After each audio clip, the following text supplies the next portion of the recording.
रायगडाच्या या पायथ्याला आणि रायगडावर त्यावेळेला महाराष्ट्रातल्या काही सनातनी वृत्तीच्या लोकांनी शिवाजी महाराजांच्याच राज्याभिषेकाला विरोध केलेला होता. महाविरोध महाराजांनी गागाभटांना बोलवलं, त्यांच्याकडून प्राचीन संदर्भ ग्रंथांचा अभ्यास करून घेतला आणि तब्बल 8 ते 9 दिवसाचा विधी हा करून घेतला आणि तो खूप खर्चिक विधी होता.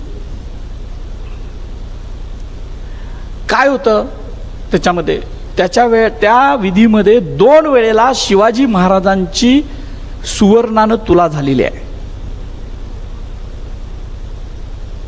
म्हणजे पहिल्यांदा तुलादान विधी नावाचा एक विधी केला गेला.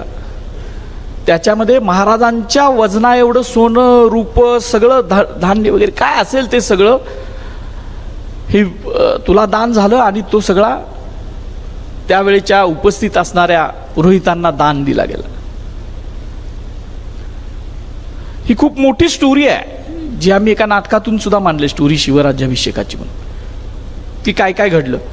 आणि दुसऱ्या वेळेला त्याच 9 दिवसामध्ये तुला पुरुषदान नावाचा एक विधी सुद्धा करायला लागला शिवाजी महाराजांना, की जो ब्रह्महत्येच्या पातकाचा प्रायश्चित्त विधी म्हणून करावा लागलेला होता. आणि त्यावेळेला शिवाजी महाराजांच्या वजना एवढं, म्हणजे शिवाजी महाराजांची स्वतःची जेवढं वजन आहे तेवढी सुवर्णाची मूर्ती तयार केली आणि ती दान द्यावी लागली.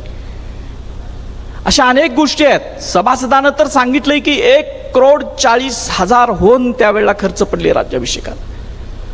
त्याच्यामध्ये हे सुवर्णाच्या मूर्त्यांचं नाही, ते शिवाजी महाराजांचं वजन त्यावेळेला साधारण 70-72 किलो होतं. कारण शिवाजी महाराजांचं होण सुवर्ण होणाने सुद्धा वजन झालेलं होतं, त्याच्यानुसार आपल्याला समजतं. एवढा सगळा खर्च शिवाजी महाराजांनी केला. मग अशी मी सांगितलं की रयतेच्या भाजीच्या देठाला हात न लावणारा राजा, अत्यंत काटकसरीनं दुर्ग निर्माण करणारा, आरमार निर्माण करणारा राजाला हे सगळं करावं लागलं. त्याचं कारण होतं ही एक धार्मिक लढाई होती. ही जशी सार्वभौमत्वाची लढाई होती तशी ही धर्माची सुद्धा लढाई होती. आणि ही लढाई शिवाजी महाराज जिंकले.